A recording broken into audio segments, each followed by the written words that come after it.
গল্পের বাক্সবাই রোমানানুপুর চ্যানেলে আমি রোমানানুপুর আপনাদের পড়ে শোনাচ্ছি সমরেশ মজুমদারের লেখা একটি উপন্যাস বালিকার প্রথম প্রেম। আজ শুনবেন উপন্যাসটির দ্বিতীয় পর্ব। ফেরার সময় অনিশের পাশে বসে নন্দিনী বলল, এসব পার্টিতে মানুষ কেন যে আসে বুঝতে পারি না। কি বোর কি বোর। এখন এটা পার্ট অফ সামাজিক জীবন হয়ে গেছে। ফালতু। ওহো, লিটন তোমার নামকরণ করেছে নাসির উদ্দিন। লিটন? আমার পাশে একটা ছেলে বসেছিল দেখনি? ফিল্ম আর্টিস্ট নাসির উদ্দিন, মোল্লা নাসির উদ্দিন নয়। হাসল নন্দিনী। অনিশ জিজ্ঞেস করল, হঠাৎ? ও সবাইকে নাম দিচ্ছিল, তুমিও বাদ যাওনি। সত্যবতী আন্টিকে বলেছে ভানুপ্রিয়া, সাউথ ইন্ডিয়ান অ্যাক্ট্রেস। এই করেছো তোমরা? সত্যবতী আন্টি সম্পর্কে তোমার কি ধারণা? নাথিং। আজই দেখলাম ভদ্রমহিলাকে। উনি আমাদের বাড়িতে আসতে পারেন। মানে? আমাকে ওর বাড়িতে যেতে বললেন, আমিও পাল্টা বললাম, তোমার সম্পর্কে ওর খুব কৌতূহল। তুমি এই বাগচি আঙ্কেলের মতো ড্রিঙ্ক করো না বলে খুব খুশি। নন্দিনী, এদের সঙ্গে দেখা হলে নিশ্চয়ই ভদ্রতা করে কথা বলবে, কিন্তু কখনোই বেশি মাখামাখি করতে যেও না। আমি পছন্দ করছি না। তার মানে তুমি সত্যবতী আন্টিকে অপছন্দ করো? Not that. আমরা যেমন আছি তেমন থাকলেই ভালো। গম্ভীর মুখে অনিশ জানালো। মধ্যরাত্রে টেলিফোন বাজল। টেবিল ল্যাম্পের আলোয় বই পড়ছিল অনিশ। হাত বাড়িয়ে কর্ডলেস রিসিভার তুলে নিয়ে হ্যালো বলল। ওপাশে কোনো সাড়া শব্দ নেই, কিন্তু লাইনটা ডেড নয়। তৃতীয়বারেও সাড়া না পেয়ে অনিশ বলল, এত রাতে প্রয়োজন ছাড়া ফোন করছেন? মানুষকে বিরক্ত করে কি লাভ হচ্ছে? সে রিসিভার রেখে দিল। এই ফোন কি নন্দিনীর? ওর কোনো বয়ফ্রেন্ড করেছিল? অল্প বয়সী কোনো ছেলে এত রাত্রে ফোন করে সাহস পায় কি করে? তার বাড়িতে কোনো অভিভাবক নেই? অনিশের মনে হলো ফোনটা নন্দিনীর নয়। তাহলে কে করল? ঘুম আসছিল না কিছুতেই। সত্যবতী সমীর মুখ মনে পড়ল। ভদ্রমহিলা স্পষ্টতই গায়ে পড়া ধরনের। বয়স বাড়ছে, যৌবন যায় যায় করছে, এই সময় আরও একাকিত্বে ভুগছেন। এই মহিলার সঙ্গে সে ইচ্ছে করলে প্রেম করতে পারে, প্রেম এবং আরও কিছু, কিন্তু তার সেই ইচ্ছেটাই হয় না। হ্যাঁ, তার শরীরে যৌবন মাঝে মাঝেই কথা বলে, তখন নারী সঙ্গ পাওয়ার বাসনা তীব্র হয়। কিন্তু নন্দিনীর কথা ভেবে সে নিজেকে সংযত রেখেছে। ক্লাবে গেলে অন্তত দুজন বয়স্কা অবিবাহিতা মহিলাকে রীতিমতো এড়িয়ে যেতে হয়। এদের ধারণা একা থাকা পুরুষ মানুষ মানে অ্যাকুরিয়ামের মাছ, ছোট হাতা দিয়েই তুলে আনা যায়। এ কথা ঠিক, মাঝে মাঝে একজন নারীর কথা অনিশ ভাবে। হয়তো হাতে কোনো কাজ থাকে না, অথবা আকাশটায় উন্নতর আলো খেলা করে। তখন মনে হয় সেই নারীকে পেলে জীবনটা ভালোভাবে কাটত। নন্দিনী বড় হচ্ছে, কয়েক বছরের মধ্যে ওর বিয়ে হবেই। তখন এই পৃথিবীটা একদম ফাঁকা হয়ে যাবে তার কাছে। মেয়ের সঙ্গে এত খুনসুটি, মান অভিমান সব নিঃশেষ হয়ে যাবে ও শ্বশুরবাড়িতে যাওয়া মাত্র। আর তখনই মনে হয় অঞ্জলি চলে যাওয়ার পর যে যত্ন এবং মমতায় সে মেয়েটিকে বড় করে তুলেছে, বিয়ের পর তার বিপরীত পরিবেশে যদিও পড়ে, তাহলে কি হবে? যে ছেলেটির সঙ্গে ওকে জীবন কাটাতে হবে সে যদি অন্য স্বভাবের হয়? ব্যাপারটা ভাবতেই বুকের ভেতর টনটনিয়ে ওঠে। কেমন অসহায় লাগে নিজেকে। যদি মেয়েটাকে বিয়ে দিতে না হতো তাহলে এসব ভাবতে হতো না। কিন্তু জীবন তো নিজের পথেই চলবে। অতএব তাকে অপেক্ষা করতে হবে। অপেক্ষা করা ছাড়া কোনো উপায় নেই। যদি মেয়ে ভালো থাকে তাহলে এর চেয়ে আনন্দের কিছু নেই। যদি তা না থাকে তাহলে ফিরিয়ে আনবে নিজের কাছে। তার যদি নারী ছাড়া জীবন চলে যায় তাহলে নন্দিনীরও পুরুষের কি প্রয়োজন হবে? অবশ্য এসব কথা কাউকে বলা যায় না। কোনো যুবক যদি নন্দিনীর সঙ্গে হাঁটে অথবা কেউ অন্য দৃষ্টিতে তাকায় তাহলে অনিশের বুক জ্বলে যায়। নন্দিনী এখনো তার কাছে সেই মেয়ে যাকে কোলে করে তাকে বসে থাকতে হয়েছিল টানা 12 ঘন্টা। 3 মাসের শিশুর শরীরে ফোঁড়া বেরিয়েছিল। বিছানায় শোয়ালেই চিৎকার করে কান্না জুড়ে দিচ্ছিল বেচারা। এসব কথা কাউকে বোঝানো যাবে না। সকালবেলা বেরোবার জন্য তৈরি হচ্ছিল নন্দিনী। অনিশ তখনও বাথরুমে। ওরা একসঙ্গে বেরোবে। আজ বাবাকে তাড়া দিল নন্দিনী। এই সময় টেলিফোন বাজল। নন্দিনী রিসিভার তুলে সাড়া দিতেই নারী কণ্ঠে শোনা গেল, কে? নন্দিনী? হ্যাঁ, আমি সরলা মিত্র বলছি। মিস্টার সোম আছেন? বাবা এখন বাথরুমে। ও, তুমি একটা উপকার করবে ভাই। আমার শরীর খুব খারাপ, বেশ জ্বর গায়ে। মনে হচ্ছে 2-3 দিনের মধ্যে অফিসে যেতে পারবো না। এদিকে ভুল করে অফিসের আলমারি চাবি নিয়ে এসেছি ব্যাগে পুরে। মিস্টার সোমকে বলবে কাউকে পাঠিয়ে যেন ওটা নিয়ে যান। নিশ্চয় বলবো। ওষুধ খেয়েছেন? তুমি খুব ভালো। না, এখনো খাইনি। আমি আজ জ্বরটাকে এনজয় করব। না কমলে কাল খাবো। বাই। সরলা মিত্র লাইন কেটে দিলেন। অদ্ভুত মহিলা। কে বেটার, সত্যবতী না সরলা? হেসে ফেলল নন্দিনী। হাসছিস কেন একা একা? বাথরুম থেকে বেরিয়ে অনিশ জিজ্ঞাসা করল, তুমি কখনো জ্বর এনজয় করেছো? মানে? কারো জ্বর হলে ওষুধ না খেয়ে এনজয় করে? পাগলেরা করতে পারে। তাহলে তুমি একজন পাগলির সঙ্গে কাজ করো। সরলা মিত্র। সরলা ফোন করেছিল? হ্যাঁ, জ্বর হয়েছে, কদিন অফিসে যাবেন না। আলমারি চাবি ওর কাছে রয়েছে, কাউকে পাঠিয়ে নিয়ে যেতে বলেছেন। নন্দিনী চলে গেল তৈরি হতে। যা, বিপাকে পড়ল অনিশ। ভদ্রমহিলার আলমারিতে 2টো ফাইল রাখা আছে, যা তার আজই দরকার। অফিসে গিয়ে পিয়ন পাঠিয়ে আনতে আনতেই দুপুর হয়ে যাবে। অথচ সে ঠিক করল যাওয়ার পথে সে নিজেই সরলা মিত্রের বাড়ি থেকে চাবিটা নিয়ে যাবে। নন্দিনীকে তার কলেজে নামিয়ে দিতে গিয়ে বিরক্ত হলো অনিশ। গোটা 5 মোটর বাইক কলেজের সামনে দাঁড়ানো, তাতে হেলান দিয়ে বিচিত্র পোশাকের ছেলেরা মেয়েদের সঙ্গে গল্প করছে। নন্দিনী যখন গেট দিয়ে ঢুকছিল তখন ওদের কেউ কেউ কিছু মন্তব্য ছুঁড়ে দিল। যেহেতু নন্দিনী রাগ করল না, তাই সে অনুমান করল মন্তব্যগুলো খারাপ নয়। কিন্তু এরা ওখানে দাঁড়িয়ে থাকবেই বা কেন? কলেজ কর্তৃপক্ষের উচিত ব্যবস্থা নেওয়া। এদের কারো সঙ্গে জড়িয়ে গিয়ে যদি নন্দিনী ভুল করে বসে তাহলে ওর জীবনটা বরবাদ হয়ে যাবে। সরলা মিত্রের বাড়ির সামনে গাড়ি দাঁড় করালো অনিশ। এর আগে কয়েকবার এ বাড়ির সামনে ভদ্রমহিলাকে নামিয়ে দিতে হয়েছে গাড়ি থেকে। একতলা বাড়ি, পুরনো ধাঁচের। গেট পেরিয়ে ঢুকে দরজার পাশের বোতাম টিপতেই এক বৃদ্ধ দেখা দিলেন। পরনে গেঞ্জি আর ধুতি, যথেষ্ট বয়স হয়েছে। অনিশ জিজ্ঞাসা করল, মিসেস মিত্র আছেন? হ্যাঁ, ও অসুস্থ। আমি জানি সেটা, আমাকে ফোন করেছিলেন উনি। আমার নাম অনিশ।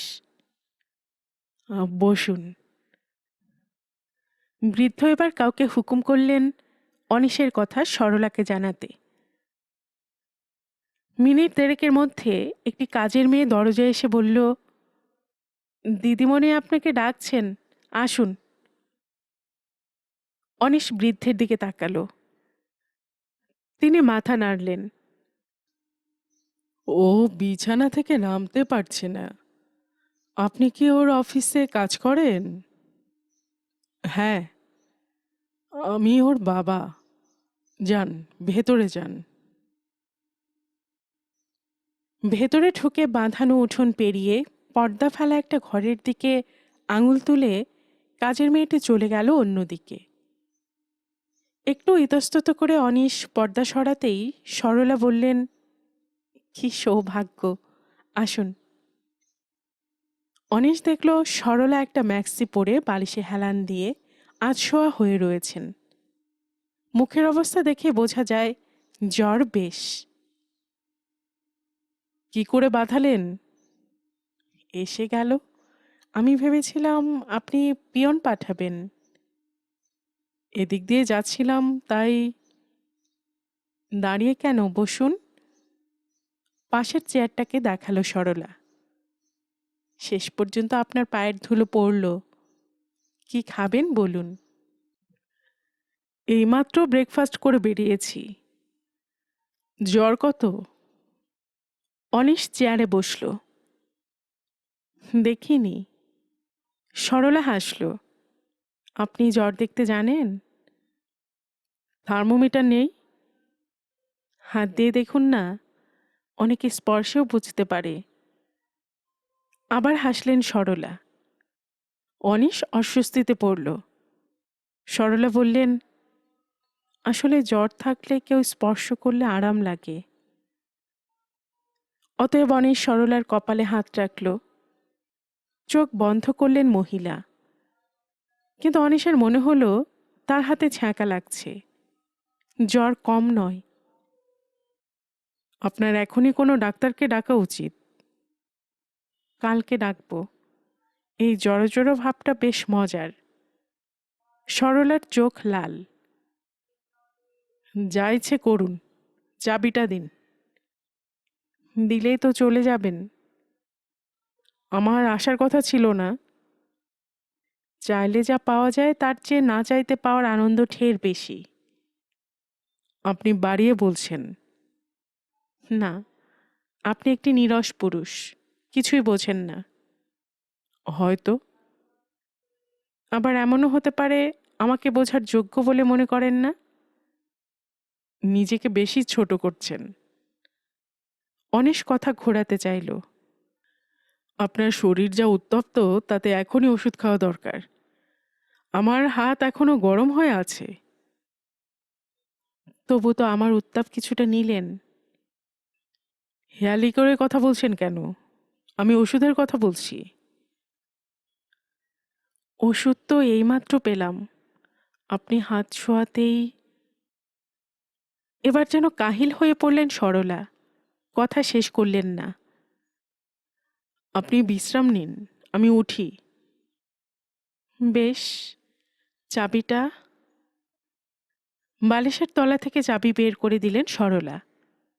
সেটা নিয়ে অনিশ বলল, পুরো সুস্থ হয়ে তবে অফিসে যাবেন। আবার কি আপনি আসতে পারবেন?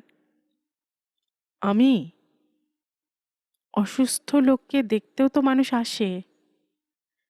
ঠিক আছে, আসবো। অনিশ বেরিয়ে এলো। বাইরের ঘরে বৃদ্ধ একাই বসেছিলেন। অনিশ দাঁড়ালো। ওর গায়ে খুব জ্বর, ডাক্তার ডাকুন। আমি ডাকতে চেয়েছিলাম, ও নিষেধ করল। আপনি ডাকুন। মেয়ে আমার খুব জেদি, রেগে যেতে পারে ভেবে। রাগলে বলবেন আমি আপনাকে ডাকতে বলেছি। অনিশ দ্রুত বেরিয়ে এলো। সরলা সম্পর্কে সে যা শুনেছে তাতে কখনো মনে হয়নি ভদ্রমহিলা জেদি অথবা উদ্ধত। একটু আগে যেসব কথা সে শুনল, তাও তার দেখা সরলা বলতে পারেন বলে ভাবা যাচ্ছে না। হয় সত্যি সত্যি তার প্রেমে বিগলিত হয়েই সরলা ওইসব কথা বলছেন, নয়তো এই ভদ্রমহিলা মানসিক রোগগ্রস্ত। শারীরিক অসুস্থ হওয়ায় সেই মন বেরিয়ে এসেছে। মানুষকে সহজে বুঝতে না পারার আরেকটা দৃষ্টান্ত এটি। ছুটির পরে বাড়িতে ফিরে আসা অনিশের অভ্যেস। কোথাও যাওয়ার থাকলে সে বাড়ি হয়ে যায়। আজ বাড়ি ফেরার পথে সরলার বাড়িতে যাওয়ার কথা সে একবার ভাবল। ভদ্রমহিলাকে সকালে যে অবস্থায় দেখে এসেছে, কিন্তু মন পরিবর্তন করল। যমুনা দরজা খুলল। অনিশ জিজ্ঞাসা করল, দিদি এসেছে? প্রশ্নটা অভ্যেসে করা, এবং করা মাত্রই উত্তর কানে এলো। সমস্ত ফ্ল্যাট কাঁপিয়ে স্টিরিও বাজছে। ওটা রয়েছে নন্দিনীর ঘরে। অনিশ বাড়িতে থাকলে অনেক কম আওয়াজে গান শোনে নন্দিনী। না থাকলে যে কি হয় তার প্রমাণ পেয়ে মেজাজ খিঁচড়ে গেল। সোজা মেয়ের দরজায় পৌঁছে পর্দা সরিয়েই নিজেকে সামলে নিল সে। নন্দিনী একা নেই। আরেকটি মেয়ে কার্পেটে শরীর এলিয়ে চোখ বন্ধ করে গানের তালে তালে পা নাচাচ্ছে। নন্দিনী বসে আছে পাশের চেয়ারে। দুজনে গানে ডুবে আছে। একটু আস্তে বাজালে অসুবিধা হবে? খুব বিনীত গলায় বলল অনিশ। সঙ্গে সঙ্গে নন্দিনী লাফিয়ে স্টিরিওর কাছে পৌঁছে ভলিউম কমিয়ে দিল। অনিশ এবার হাসার চেষ্টা করল। ধন্যবাদ। সে পর্দা ছেড়ে দিয়ে নিজের ঘরের দিকে পা বাড়াতেই কানে এলো, হু ইজ হি? অনিশ দাঁড়িয়ে পড়ল। আমার বাবা। নন্দিনীর জবাব। যা, ইম্পসিবল। মেয়েটি যেন চেঁচিয়ে উঠল। মাঝে মাঝে আমারও তাই মনে হয়, কিন্তু ব্যাপারটা একেবারে সত্যিকারের সত্যি। নন্দিনী হাসল। তোমার এখনো বিশ্বাস হচ্ছে না? মেয়েটি বলল, রিয়েলি? Yes madam. এখনো বিশ্বাস করতে পারছি না। He is so smart, so handsome. I have never seen such a man in my life. You are a lucky baby. Anish আর দাঁড়ালো না। ছেলেমেয়ের মুখে নিজের শরীরের প্রশংসা শুনতে আজকাল কেন যেন ভালো লাগে না। ঘরে ঢুকে পোশাক পাল্টে নিজের আরাম চেয়ারে বসে তবু তার মনে হয়, কাল থেকে হাঁটার সময়টা একটু বাড়াতে হবে। পেটে হঠাৎ চর্বি জমছে। প্রশ্রয় দেওয়া ঠিক নয়। সবে চা শেষ করেছে অনিশ। এই সময় টেলিফোন বাজল। রিসিভার তোলার আগেই ও ঘরে কেউ লাইন নিল। অনিশ তবু রিসিভার কানে লাগিয়ে সংলাপ শুনল। হ্যালো। কে? নন্দিনী? নো, আপনি নন্দিনীকে চান? ও টয়লেটে। আপনি? আমি সরলা মিত্র। মিস্টার সোম আছেন? একটু আগে দেখেছিলাম, আছেন কিনা জানি না। আপনি কে? নন্দিনীর বন্ধু। ঠিক আছে, ধরুন, আমি খোঁজ নিচ্ছি। ওপাশে রিসিভার নামিয়ে রাখার আওয়াজ হতে বেশ মজা পেল অনিশ। এখনকার ছেলেমেয়েরা কিরকম সোজাসুজি কথা বলে, যা সে এখনো ঠিক রপ্ত করে উঠতে পারল না। মেয়েটি যদি তাকে খুঁজতে এই ঘরে আসে? রিসিভারটা নামিয়ে রাখল অনিশ, এবং তখনই তার কানে এলো, এক্সকিউজ মি। অনিশ মুখ ফেরালো। দরজায় সেই মেয়েটি এসে দাঁড়িয়েছে। লম্বায় প্রায় 5-7 হবে। পরনে জিন্স এবং কোমরে গিট বাঁধা শার্ট। মুখ ডিমের মতো, আর চুল প্রায় হাঁটু ছুঁয়েছে। চোখাচোখে হতে মেয়েটি বলল, আপনার টেলিফোন। মাথা নেড়ে রিসিভারটাকে কানের কাছে তুলে আনলো অনিশ। মেয়েটি ফিরে যেতে সে নিচু গলায় বলল, হ্যালো। মিস্টার সোম? বলছি। আমি খুব এক্সপেক্ট করেছিলাম।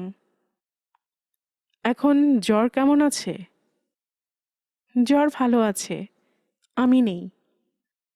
সরলার গলার স্বর বেশ দুর্বল। ডাক্তার কি বলল? ডাক্তার? আপনার কি দরকার ছিল বাবাকে ডাক্তার আনার ব্যাপারে উৎসাহিত করার? আপনি তো আমার অন্য কোনো ব্যাপারে কেয়ার করেন না। আমি জিজ্ঞাসা করছি ডাক্তার কি বলল? ওষুধ দিয়েছেন। আর শুনুন, এটা অফিস নয়, এভাবে আমার সঙ্গে কথা বলবেন না, আমার সহ্য হয় না। সরলার গলায় ঝাঁঝ। আমি টেলিফোন রেখে দিচ্ছি, আপনি বিশ্রাম নিন।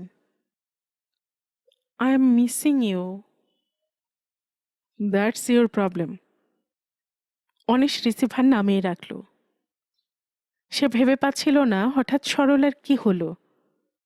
এতদিন অফিসে একসঙ্গে কাজ করার সময় ভদ্রমহিলা কখনোই এমন সরাসরি তাকে প্রেম নিবেদন করেননি। একদিনের শারীরিক অসুস্থতা এমন বাচাল করে দিল। এই অবস্থা যদি চলে তাহলে তাকে এবার রূঢ় হতেই হবে, নইলে এক অফিসে কাজ করা অসম্ভব হয়ে উঠবে।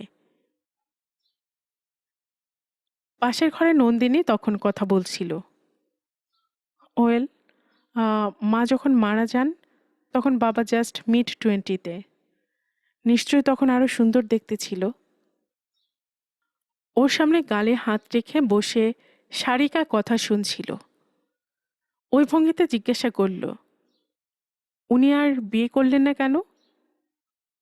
I don't know Sarika.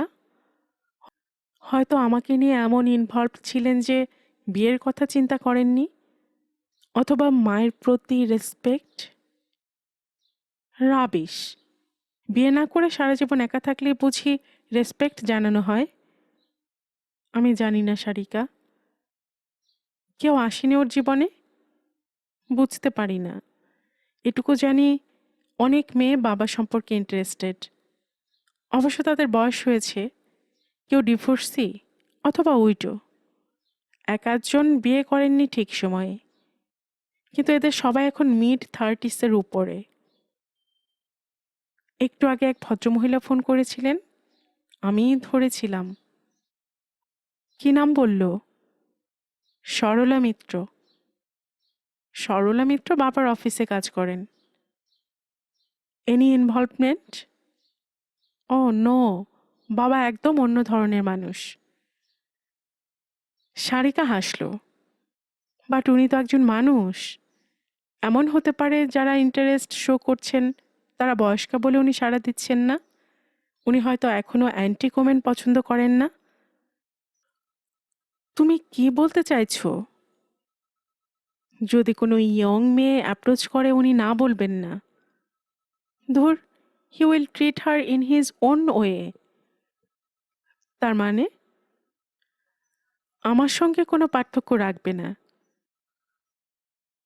নন্দিনীর কথা শুনে সারিকার মুখ শক্ত হলো। নন্দিনী সেটা লক্ষ্য না করে বলল, বাবার জন্য আমার খুব কষ্ট হয়। বাবা খুব একা, আর আমি যখন থাকবো না তখন আরো একা হয়ে যাবে বাবা। সারিকা মাথা নাড়ল। বিলিভ মি, ওর সঙ্গে যদি আমার বাইরে আলাপ হতো এবং নট ভায়া ইউ, তাহলে আমি ওকে অনিশদা বলে রাখতাম। চোখ বড় করল নন্দিনী। ইন দ্যাট কেস তুমি আমার পিসিমা হয়ে যেতে। পিসিমা? চেঁচিয়ে উঠল সারিকা। অফকোর্স, বাবাকে যে মেয়ে দাদা বলবে সে তো আমার পিসিমা হবেই। কথাগুলো বলেই গলা নামালো নন্দিনী। আমার কোনো পিসিমা নেই। ইনফ্যাক্ট কাকা জ্যাঠা অথবা পিসিমা বলতে কেউ নেই। আছেন দুঃসম্পর্কের দিদিমা ঠাকুমারা। তুমি যদি আমার পিসিমা হয়ে যাও তাহলে বেশ মজা হয়। সারিকা বলল, রাবিশ।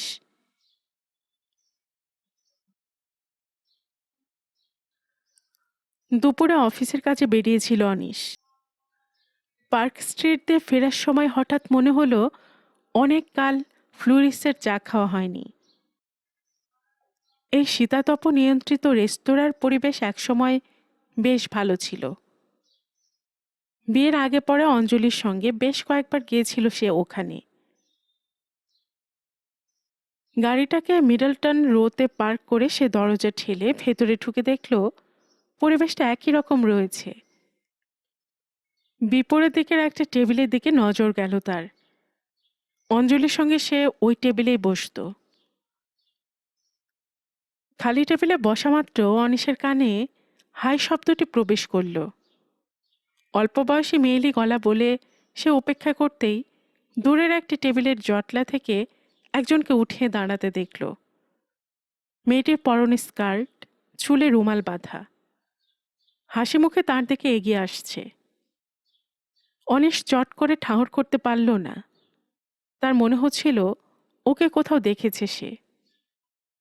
ততক্ষণে সামনে এগিয়ে এসে শরীর বেঁকিয়ে সারিকা বলল, আমাকে প্লেস করতে পারছেন না? না বলা মাত্র মনে পড়ল নন্দিনীর বান্ধবী, একদিনই বাড়িতে দেখেছে ওকে। খুব স্মার্ট হাসি হাসল অনিশ। পারছি, তুমি নন্দিনীর বন্ধু। ধন্যবাদ, তবে ও আমার বন্ধু নয়, আমার ঘনিষ্ঠ পরিচিত বলতে পারেন। বন্ধুত্ব খুব স্পেশাল ব্যাপার। হাসল সারিকা। আপনাকে এখানে দেখব আশাই করিনি। হ্যাঁ, অনেকদিন বাদে এলাম। আপনি আমাকে বসতে বলবেন না? ও শিওর। তুমি তোমার বন্ধুদের সঙ্গে, পরিচিতদের সঙ্গে ছিলে বলে মনে হয়েছিল। কথা শেষ করেই ফিরে যাবে ওখানে? ওখানে এখন স্ল্যাং কম্পিটিশন চলছে, আমার ভালো লাগছিল না। চেয়ার টেনে নিয়ে বসে পড়ল সারিকা। আপনি স্ল্যাং জানেন? মুখ লাল হয়ে গেল অনিশের। মেয়েটা এমনভাবে প্রশ্ন করল যেন জানতে চাইছে যে সাঁতার জানে কিনা।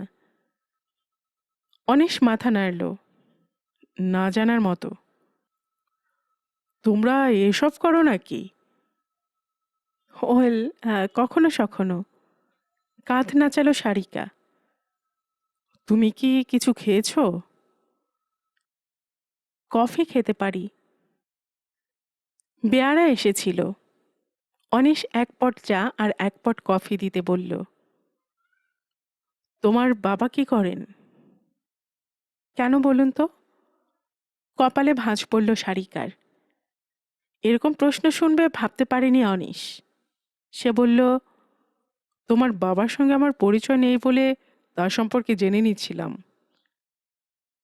বোকা বোকা ব্যাপার, আপনি আমার সঙ্গে কথা বলছেন। আমার আইডেন্টিটি সাফিসিয়েন্ট, তাই না? রাগ করলেন? তুমি তো বেশ সরাসরি কথা বলো। এই জেনারেশনের ছেলে মেয়েদের তো তাই বলা উচিত। আপনার এখনো 50 হয়নি না? You are much younger than Amitabh, Jitendra, ঠিক তো? তাহলে আমি আপনাকে কি বলে অ্যাড্রেস করব? Forget that Nandini chapter. তোমার যা খুশি তাই করো। তাহলে চা খেয়ে চলুন, ইউএসআইএসে যাই। সেখানে কি ব্যাপার? আজ দুপুরে দারুণ একটা ছবি দেখাচ্ছে। একা যেতে ইচ্ছে করছিল না। আপনার মতো একজন সঙ্গে থাকলে আমি না কুঁচু করে ওখানে ঢুকতে পারবো। তুমি কি যা তা বলছো? No, not at all. আপনাকে দেখলে যে অনুভব তৈরি হয় তা একটা 22-25-এর ছেলের কাছে আমি পাইনি। আমি বয়স কেয়ার করি না। কিন্তু আজ আমি সিনেমায় যেতে পারবো না যে? কেন? অফিসে যেতেই হবে। রোজই তো যান। হ্যাঁ, সেটা কোনো যুক্তি নয়। আপনার রোমান্টিক হবার মনটা এখনো আছে? অনেক হেসে ফেলল। তুমি এখন ব্যাপারটা বুঝবে না, আর একটু বড় হও, তারপর দেখবে খোলা আকাশের নিচে হাঁটতে গেলে মাঝে মাঝে ছাতি বা বর্ষাতির দরকার হয়। নাও কফি খাও। হাত বাড়িয়ে পেয়ারার নামানো পটগুলো এগিয়ে দিল অনিশ। সারিকা বলল, আপনার সম্পর্কে আমার ইন্টারেস্ট আরও বেড়ে যাচ্ছে। অন্যমনস্কভাবে নামগুলো খবরের কাগজের সাদা অংশে লিখে যাচ্ছিল নন্দিনী। এখন বিকেল পুরোপুরি আসেনি। বাইরের ঘরে পাতলা ছায়া। সাদা পাজামা পাঞ্জাবি পরা নন্দিনী প্রথমে লিখল, সরলা মিত্র, সত্যবতী সোম, অহনা গাঙ্গুলি, তিনটে নামের নিচে সে কালির দাগ টানতে লাগলো। এবং তখনই টেলিফোন বাজল। হ্যালো, কি করছিস? বসে আছি। আমি একাই বসে আছি। ওটা না বললেও চলতো। কি জানি, তুমি হয়তো ভাববে আমি বন্ধুদের নিয়ে আড্ডা মারছি। শোন, আজ দুপুরে একটা কাজ সেরে আসার পথে ফ্লুরিসে ঢুকেছিলাম। ফ্লুরিস? হ্যাঁ, পার্ক স্ট্রিটের একটা রেস্তোরাঁ। তুই জানিস না? তা ওখানে গিয়ে বসতেই তোর সে বান্ধবী সারিকা আমার টেবিলে উঠে এলো। সারিকা? অন্যমনস্ক হয়ে কাগজে চতুর্থ নামটি লিখল নন্দিনী। সারিকা। হ্যাঁ, ও খুব স্মার্ট স্মার্ট কথা বলছিল। বুঝলাম, কিন্তু সারিকা আমার বন্ধু নয়, মাঝে মাঝে সঙ্গী হয়, এই মাত্র। গুড। ও একই কথা বলেছে। ওর একটা হবি আছে। তোমাকে বলেছে? কি? বেশি বয়স্ক, বিশেষ করে বাবার বয়সী হ্যান্ডসাম পুরুষ দেখলেই তার প্রেমে পড়ে যায় ও। ওর কাছাকাছি বয়সের ছেলেদের ও কিড মনে করে। ও নিশ্চয়ই তোমাকে অ্যাপ্রোচ করেছে। নন্দিনীর গলায় রাগ। সরাসরি নয়, অনিশ বলল। অতটা সাহস পাইনি। এটা তোমার ব্যাপার, আমাকে বলছো কেন? না, এটা আমার ব্যাপার নয়। মেয়েটা যে সারাদিন এখানে ওখানে ঘুরে বেড়ায়, ওর বাবা মা কিছু বলে না? পড়াশোনা করে কখন? জানি না, তবে 70 ঘরে নম্বর পায়। বাবা, তোমার কি দরকার পৃথিবীর সমস্ত ছেলে মেয়েকে উপদেশ দেবার? সেটা নেবার জন্য তো আমি আছি। অনিশ নিঃশ্বাস ফেলল। তুই এক কাজ কর, যমুনাকে বল রাত্রে আমার জন্য আতপ চালের ভাত, ঘি এবং আলু সেদ্ধ করতে। দুবেলা এটাই খাবো এখন থেকে। মাই গড, তুমি তো মোটা হয়ে যাবে, ফ্যাট বাড়বে হু হু করে। আমি তাই চাইছি। মোটা সোটা ভুঁড়িদাস না হলে এদের হাত থেকে নিস্তার পাওয়া যাবে? ভোরবেলায় হাঁটাও বন্ধ করতে হবে। রাবিশ। তুমি কখন আসছো? আসছি। I am missing you. চতুর্থ নাম লিখল নন্দিনী। সারিকা। মিটু ম্যাম।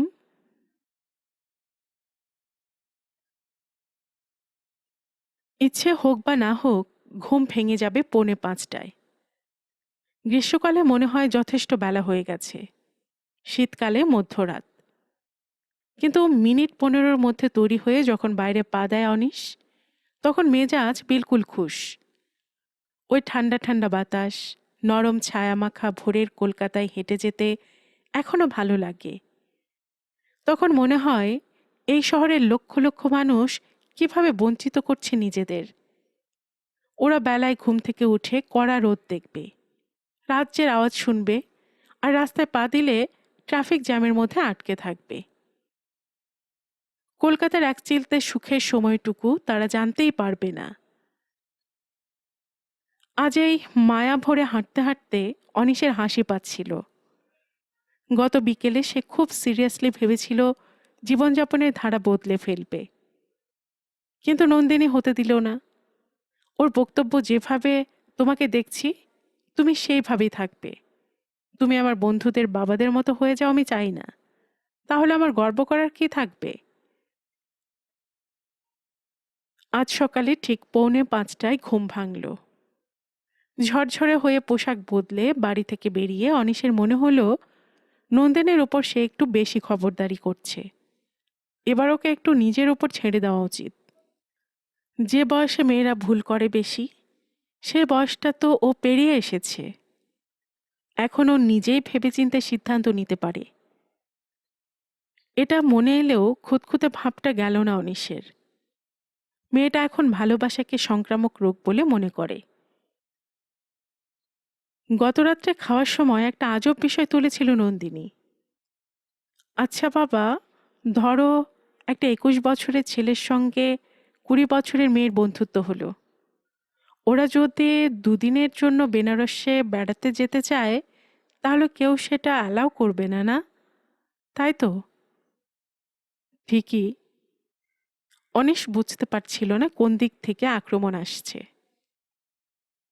কিন্তু ওদের একজনের বয়স ৮২, একজনের ৮১, একজন বিপত্নিক আর একজন বিধবা। পরিচিত হবার পর একজন হরিদ্বারে যাচ্ছে শুনে আরেকজন সঙ্গী হতে চাইল। এবার কি সবাই তাদের বাধা দেবে? সম্ভবত না। কেন? যেহেতু ওদের শরীর এমন বয়সে পৌঁছে গেছে যেখানে গেলে ২১ বছরের শারীরিক আনন্দ উপভোগ করা যায় না, তাই। কি প্রিমিটিভ আইডিয়া! প্রথম দুজনের বয়স এবং অভিজ্ঞতার অভাব যে ভুল করতে সাহায্য করবে, দ্বিতীয় দুজনের ক্ষেত্রে সে আশঙ্কা নেই। অনিশ বোঝাতে চাইল। তাই ধরো আমি বছর তিনেক বাদে কোনো খবরের কাগজে রিপোর্টারে চাকরি করছি। প্রায় সমবয়সী অন্য রিপোর্টারের সঙ্গে ২-৩ দিনের জন্য খবর সংগ্রহ করতে বাইরে যেতে হচ্ছে। ৩ বছর বাদে আমার তোমার মতো অভিজ্ঞতা হবে না এবং বয়স বাড়বে না। তখন কি তুমি আমাকে বলবে ভুল করতে পারো, চাকরি ছেড়ে দাও? না, ওটার পার্সপেক্টিভ আলাদা। তুমি যে চাকরি করছো তাতে তোমাকে বাইরে যেতে হবেই। সেখানে তোমার ইমোশনাল ইনভলভমেন্ট নেই। ৮১-৮২ বছরে পরস্পরের সঙ্গে ইমোশনাল ইনভলভমেন্ট তৈরি হয় না। ওই বয়সে মানুষ বার্ধক্যজনিত রোগ নিয়ে বিব্রত থাকে বলে। নো। মানে? রবীন্দ্রনাথ ৮১ বছর বয়সে মারা গিয়েছিলেন। ৮০ পরে উনি যে সব লিখে গেছেন তাতে বোঝা যায় তিনি প্রচণ্ড রোমান্টিক ছিলেন। রবীন্দ্রনাথ ব্যতিক্রম। না বাবা, একটা ২০ বছরের মেয়ের কাঁধে ভর দিয়ে ২২ বছরের ছেলে যদি সুস্থ অবস্থাতে রাস্তায় হাঁটে তাহলে কেউ সেটা মেনে নেবে না। কিন্তু ৬৫ বছরের বৃদ্ধ যদি ২২ বছরের কাঁধে হাত রাখে তাহলে কেউ কিছু মনে করবে না। অথচ ওই বয়সে রবীন্দ্রনাথ ইমোশনালি ইনভলভড হয়েছিলেন। ওর পরে রবিশঙ্কর বিয়ে করেছিলেন। আসলে আমাদের সামাজিক ব্যবস্থা শারীরিক সম্পর্কটাকে বড় করে দেখে। বড় করে মানে খারাপ করে বলতে চাইছি, মানসিক ব্যাপারটাকে মূল্যই দেয় না। পার্কের দিকে এগিয়ে যেতে যেতে কথাগুলো মনে পড়ায় মাথা নাড়ল অনিশ। মেয়েটার কথায় যুক্তি আছে, কিন্তু এসব কথাও শিখল কোথায়? ওকে বই পড়ার অভ্যেসটা সে করিয়েছিল, কিন্তু শুধু বই পড়ে এত কথা বলার, বিশেষ এক কোণ থেকে কথা বলার ক্ষমতা তো তার নিজের হয়নি। এখন ৫:15। ঘোরানো গেট পেরিয়ে ভেতরে ঢুকতেই প্রাত্যহিক দৃশ্যটি চোখে পড়ল। মাঠ জুড়ে এখানে ওখানে ছেলেমেয়েরা শরীরচর্চা করছে। বয়স্করা পাক খাচ্ছে মাঠের চারপাশে। এখন আলো ফোটেনি আকাশে। হঠাৎ মনে হলো আর কিছুদিন ভালোভাবে বেঁচে থাকার তীব্র বাসনায় এরা সবাই অতি ভোরে বিছানা ছেড়ে চলে এসেছে। দাঁড়িয়ে কেন? সরু গলাটা কানে আসতেই মুখ ফিরিয়ে অনিশ হাসল। এই এলাম। ভালো আছেন? বেটে খাটো শরীর, স্যান্ডো গেঞ্জি আর খাটো প্যান্ট। ৭৮-এর যুবক অনিল রায় জগিং করতে করতে পাশে এসে দাঁড়ালেন। যতদিন এই সকালে ৮ বার পাক মারতে পারবো ততদিন ভালো থাকবো। রোদ বৃষ্টি শীত যাই হোক না কেন, গত ৬৬ বছর ধরে কামাই দিইনি ভাই। যেবার অলিম্পিকে গেলাম সেবার বন্ধ রাখতে হয়েছিল এই মাঠে দৌড়ানো, কিন্তু কলকাতায় থাকলে কেউ বন্ধ করতে পারেনি। সেই জন্য আপনার শরীর এখনো ফিট। অনিশ তারিফ করল। আসল কথা হলো, যে আমি ৮ বার পাক দেওয়া শেষ করলাম অমনি মনে হলো আজকের দিনটা আমি বিপদমুক্ত। মনের জোর বেড়ে যায়, বুঝলে? চলি। বৃদ্ধ আবার দৌড়তে শুরু করলেন। অনেক হাঁটছিল। দলে দলে বিভিন্ন বয়সের মানুষ হেঁটে চলেছে। অবাঙালি একটা প্রৌঢ়ের দল হাঁটার সময়েও চমৎকারভাবে ব্যবসার আলোচনা করতে পারে। একজোড়া স্বামী স্ত্রী রোজকার মতো ঝগড়া করতে করতে চলে গেল। ভালো। অনিশ দাঁড়ালো, মাথা নাড়ল সে। জ্বলছে। সাদা কেটস, সাদা মোজা, অফ হোয়াইট শাড়ি, 3/4 ব্লাউজ পরা মধ্যবয়সিনী যে মহিলাটি এগিয়ে এলেন, তার কপালে ঘামের ফোঁটা। আমার দুপাক হয়ে গেল। ও, দিন সাতেক আসতে পারিনি তো। এসে দেখছি সবাই আছেন, শুধু আপনি নেই। ঠিক 15 বছরের মেয়ের মতো মুখ করলেন মহিলা। অনিশ একে এর আগে অনেকবার দেখেছে।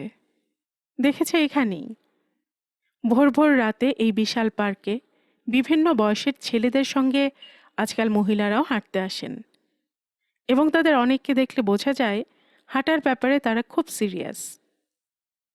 এই মহিলাও আসতেন, সিরিয়াসলি হাঁটতেন। অনিশ এর বেশি ওর সম্পর্কে কিছু জানে না।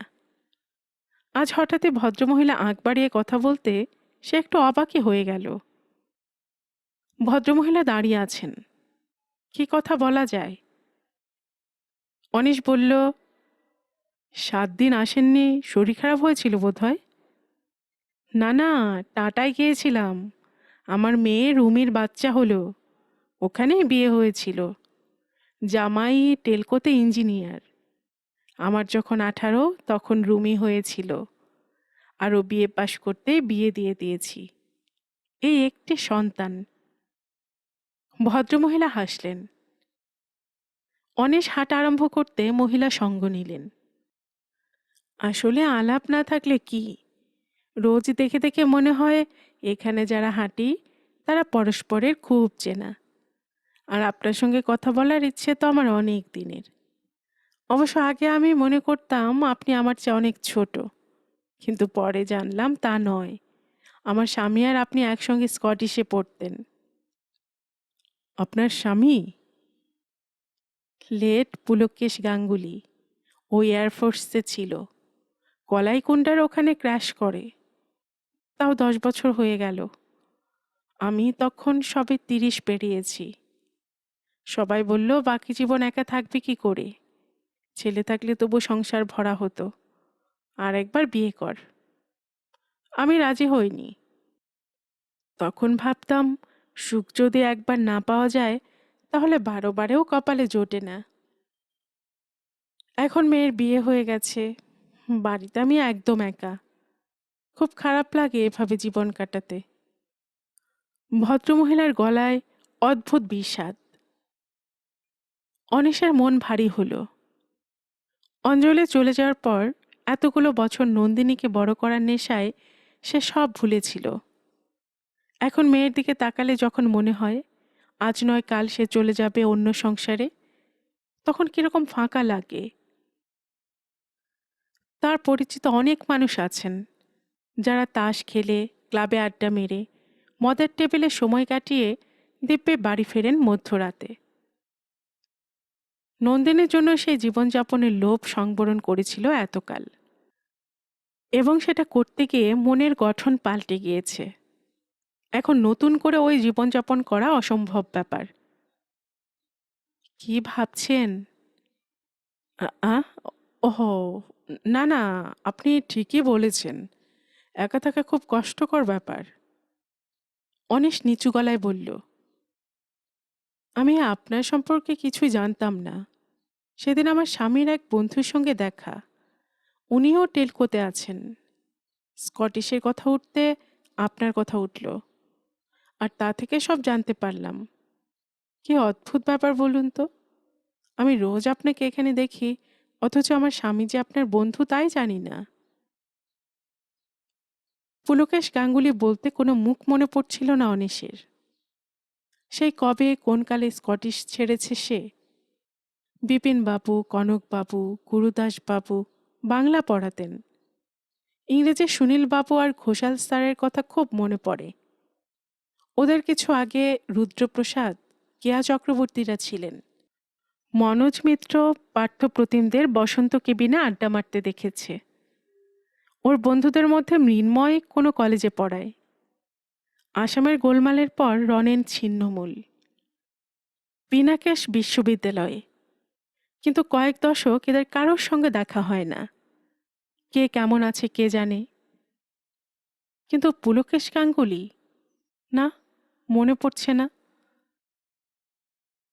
আপনার স্বামীর বন্ধুর নাম কি? মিস্টার শ্যানাল। ভালো নাম ঠিক, মানে কাউকে ডাকতে শুনিনি। আমার আগ্রহ তেমন হয়নি। সবাই বজাই শ্যানাল বলে ডাকে ওকে। বজাই? এ নাম একবার শুনলে ভুলে যাওয়া কি যায়? অনিশের মনে হচ্ছিল সে নামটির সঙ্গে পরিচিত।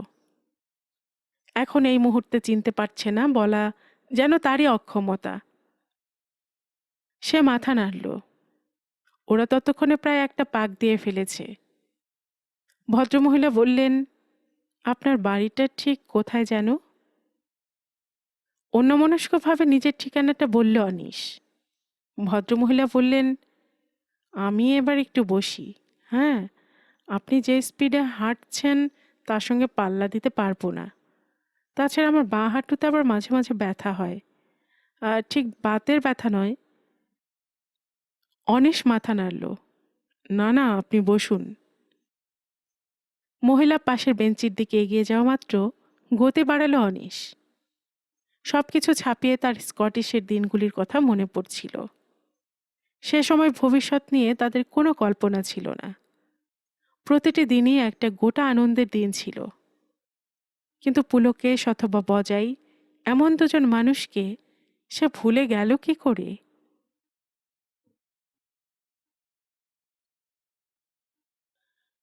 গল্পের বাক্স বাই রোমানানুপুর চ্যানেলে এতক্ষণ আপনারা শুনছিলেন সমরেশ মজুমদারের লেখা একটি উপন্যাস বালিকার প্রথম প্রেম এর দ্বিতীয় পর্ব। এরপরে আসছে তৃতীয় পর্ব। আর এতক্ষণ গল্প পাঠে আমি আপনাদের সাথে ছিলাম রোমানানুপুর।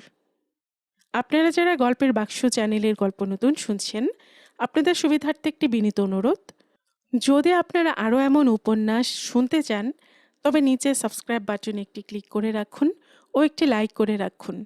এতে এই চ্যানেলের ভিডিওগুলি খুঁজে পেতে আপনাদের সুবিধা হবে। আর পাশে থাকা বেল বাটনটিও চেপে রাখুন, যাতে নতুন কোনো উপন্যাস বা পর্ব দেওয়ার সাথে সাথেই আপনাদের কাছে নোটিফিকেশন চলে যায়। সবসময় সবাই খুব ভালো থাকুন, সুস্থ থাকুন ও আনন্দে থাকুন, এই প্রার্থনা রইল।